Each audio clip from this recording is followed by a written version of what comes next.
Hi, in this video we're going to be looking at different types of businesses. Now there are a lot of ways you can classify a business, but in this video we're going to only be focusing on four ways: by size, by geographical spread, so is it a local, national or a global business, by its industry sector, and by its legal structure. So when you try and classify a business by its size, you really can measure a business size through a number of ways. One way can be looking at the number of employees it has, so the people that actually do the work for the business. You can also look at the number of owners that the business has. So is it a sole trader, which is one owner, as opposed to a partnership, which could be anywhere up to 20 owners. The amount of market share it has as well, which is the proportion of total market sales compared to its competitors, and then its legal structure. So is it a sole trader? Is it a partnership? Is it a proprietary limited or a private company? Or is it a public company? So when you look at that, you really can look at three ways of sizing up a business. We've got a small business, which has less than 20 employees, very, very small market share, normally within a local area, a town or a little suburb. Um, Most likely a sole trader as well. We've got a medium-sized business, which could be anywhere from 20 to about 199 employees, and they've got slightly larger market share. Could be a partnership as well. And then we move up to large businesses, which is more than 200 employees, and they will have a very large market share. And they'll also probably be trading at from a national level, potentially even a global scale as well. Now, there is a fourth type of business, and this is known as a micro business. Less than 5 employees. So this is very small, small businesses, very small market share, but it's a growing style of business. People in their garage, doing something and selling online around the world. Now, if you were to classify them by geographical spread, um, you'll find that the various sizes of the business as well determines how far its reach is. So the local fish and chip shop isn't going to be selling from Sydney all the way to Beijing in China. So a local business really has a restricted spread, normally the surrounding area, so that suburb or that town. Um, as opposed to that, the next level up, we've got a national geographical spread, which operates within just one country. So your examples of this will be, David Jones, Coles. And then we've got global, so a global geographical spread, or it could also be known as a transnational corporation, a TNC. Now, this has a home base in one country, but operates across the world. So we've got examples of this being Apple, McDonald's, Coca-Cola. They're based at certain locations around the world, but you can find them everywhere. Now, why do businesses choose to go global? Well, really, by expanding your operations, you increase sales, you potentially increase profits, you potentially increase market share, and you really want to do that through reaching global consumers.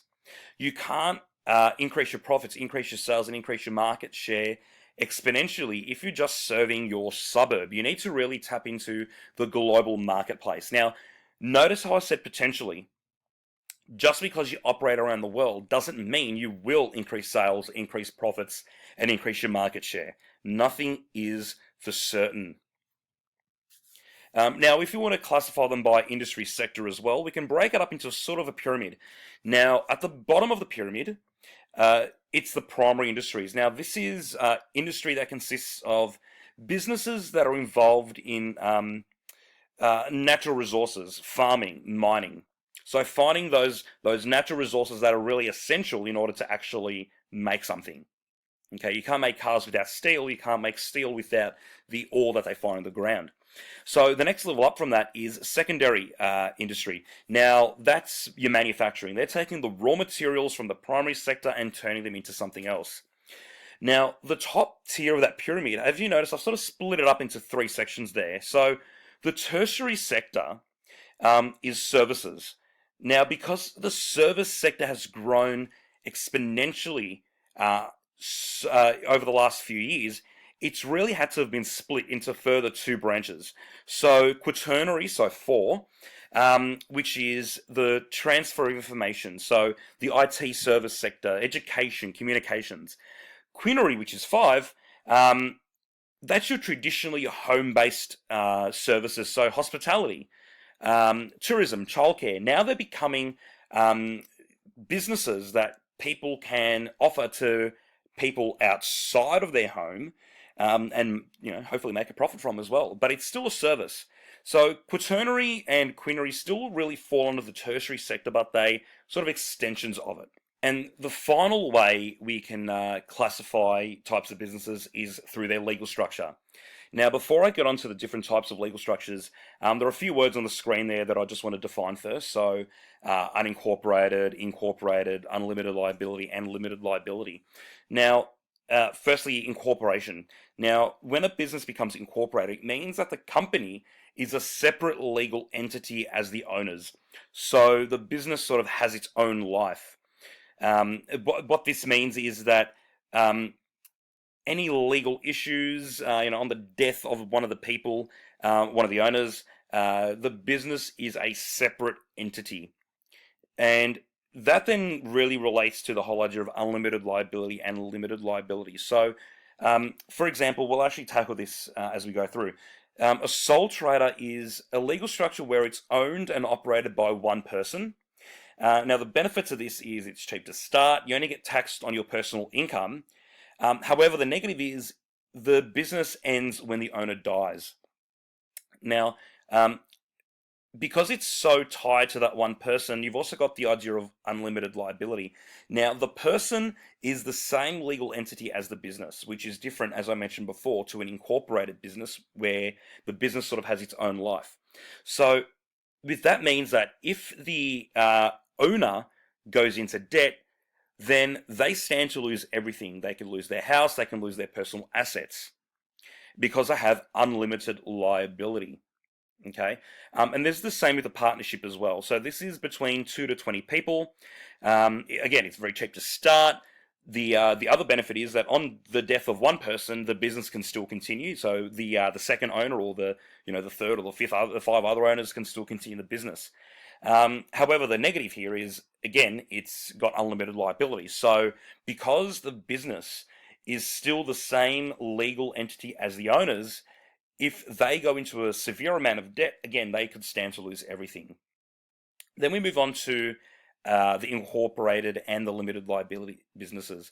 So a private company has anywhere between 20 to 50 shareholders. Now, by law, they've got to have the PTY Ltd mentioned at the end of their business name. So Jones Plumbing PTY Ltd, for example. They sell shares to shareholders, but only to those people that the company wants to have as part owners. Hence why it's limited, proprietary limited. Ownership is limited to only those people that the other owners want to have. And with a public company, it's again limited. Has to have by law Ltd at the end, so Joe's Plumbing Limited. This has 1 to no ending of owners here. It could be hundreds, could be thousands. There's no restriction on who can buy shares, so it's public. It's open to everyone. And they've got to make their financial records and their financial accounts public to everyone. Because if you're going to be spending your savings, investing in a company, you need to know how they're operating in the past, how much money they're making, how much money they're losing, because you don't want to go in there and lose your money because they withheld information.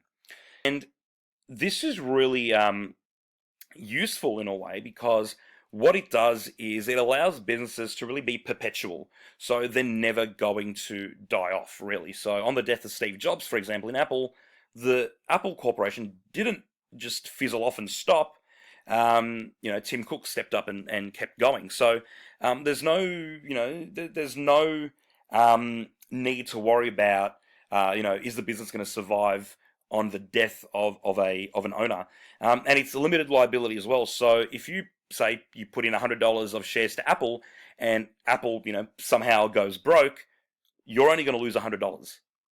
You're not going to have the bank come up to your house and say, you're in a lot of debt, you've lost all your money, we're taking your house. Unless you've put in all your life savings, then you won't have an issue, really. But what it means is it's limited by um, how much you will lose. So you're only going to lose as much as you put in. Okay, so that's what it means by limited liability. I really hope this brief introduction to different types of businesses has given you enough information to gather some sort of understanding on the different types of businesses there are. Thank you.